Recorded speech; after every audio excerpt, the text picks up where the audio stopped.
Have you ever felt stuck or just uninspired to start a new quilting project despite having all the materials you need to start one?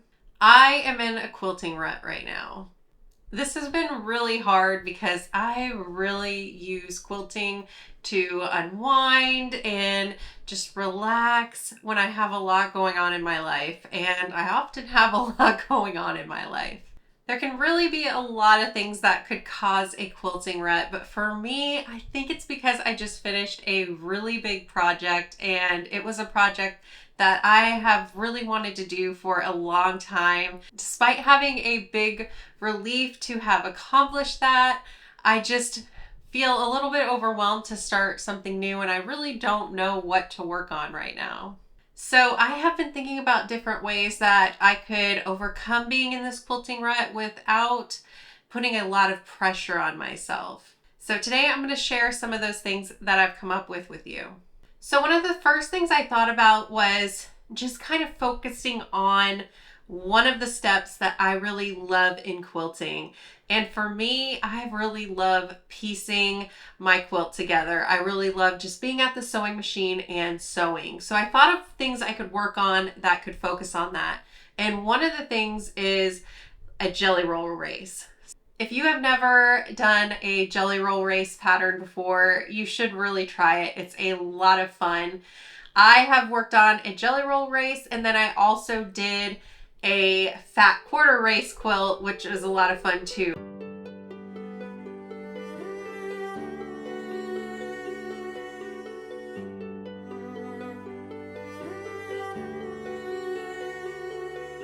So those types of patterns are something you can just sit down and sew. You don't have a lot of cutting, you don't have anything like that. You just really sit and sew.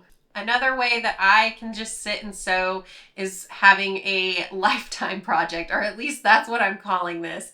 A while ago, I got this Leaders and Enders book, and I absolutely love it. So because of this book, I cut up a ton of 2.5-inch squares to use for patterns in the book. I can sit and just sew together a lot of 4 patches, and sometimes I do this if I don't have a lot of time to work on a big project and I just want to sit and sew and relax for a little bit. So I'll just sew together these little 4 patches for the pattern I'm working on in this book. I have a few rows together, so this is kind of how it's coming together, and it's just been a lot of fun, and this is something fun to do if you're in a quilting rut. Just work on something super simple.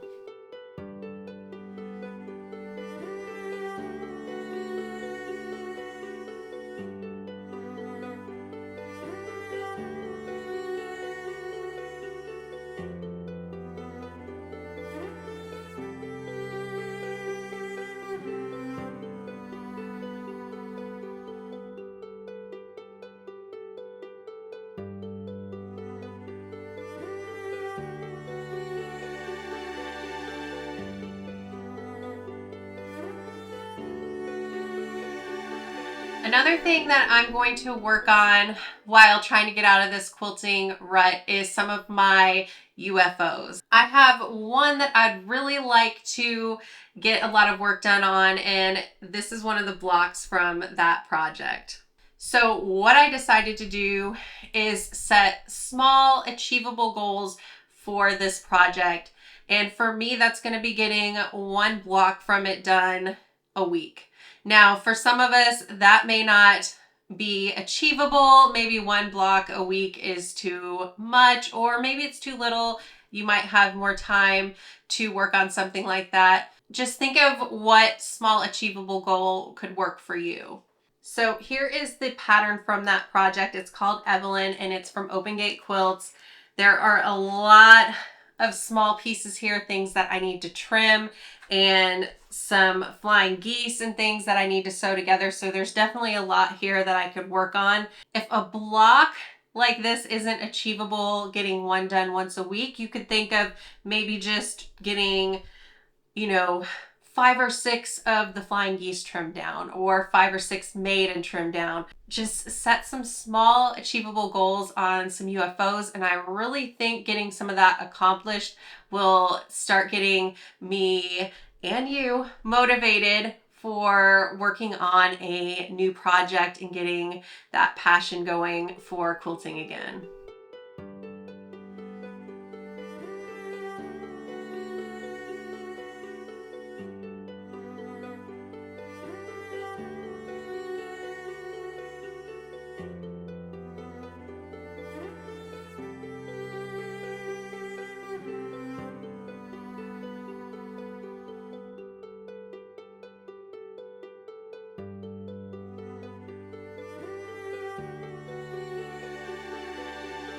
All right, and so the third thing that I've started doing is looking around for some quilt inspiration. So one thing I thought about is joining a block of the month. And I know Becca from the channel So Becca has a block of the month going on right now. So I think doing something like that, looking at the blocks that she's been making and getting some of those made, joining together maybe some colors that I don't usually use together would be a lot of fun for getting inspired to work on some more projects. You can also get inspired by joining some subscription boxes for quilters. You'll get some new tools, maybe some new fabrics that you've never seen before, or some colors that really inspire you. There's also some subscription boxes like Open Gate Quilts that will just send you projects that you can open and work on right away. I have loved using subscription boxes to stay inspired. I particularly love the Open Gate Quilt subscription box because I can grab a project like this and work on it if I'm not thinking of what I want to work on next. Down in the description of this video, I will put a link to a playlist I have of different subscription boxes that I have unboxed. So if you need some inspiration on one that might work for you, check out that link and look through some of the different boxes that I've shown on my channel. Some other things you can do to get some quilt inspiration is joining some different quilting groups. There are a bunch of groups online. I'm part of a few on Facebook that I really enjoy. And you could also look around and see if there are any new creators on YouTube that are sharing different styles or different patterns that you may have never seen before that might get you inspired to start a new project. Fourth thing that I've thought about trying to get some inspiration flowing is trying a new technique. And one of the things that I talked about in my latest video with that big project, which is a Lone Star quilt, is how I don't know how to do a Y seam. So I think that might be something I try to work on now and kind of be able to open myself up to some new patterns that I haven't done before. Now, the fourth thing that we could think about is maybe it's just time for a little bit of a break. I don't love that idea, but sometimes it just might make sense. I could also, instead of just focusing on quilting right now, I can also get some inspiration from other crafty hobbies that I enjoy by maybe knitting some more or doing some embroidery. Those are all things that I like doing that are still creative and still do relax me, but isn't quilting. I might try that, but not for too long because quilting really is a big passion of mine. But honestly, being creative in another art form may truly spark a creative passion for quilting or make me think of a pattern that I may want to try to write up for quilting. You just never know.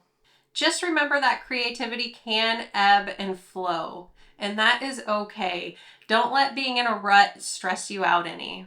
I do truly think that if you try some of these ways to overcome being in a quilting rut with me, that we will find our way back to our quilting passion. If you found any of these tips helpful, I would love for you to give this video a like and leave a comment below, and check out some of my other videos with different quilting patterns and techniques.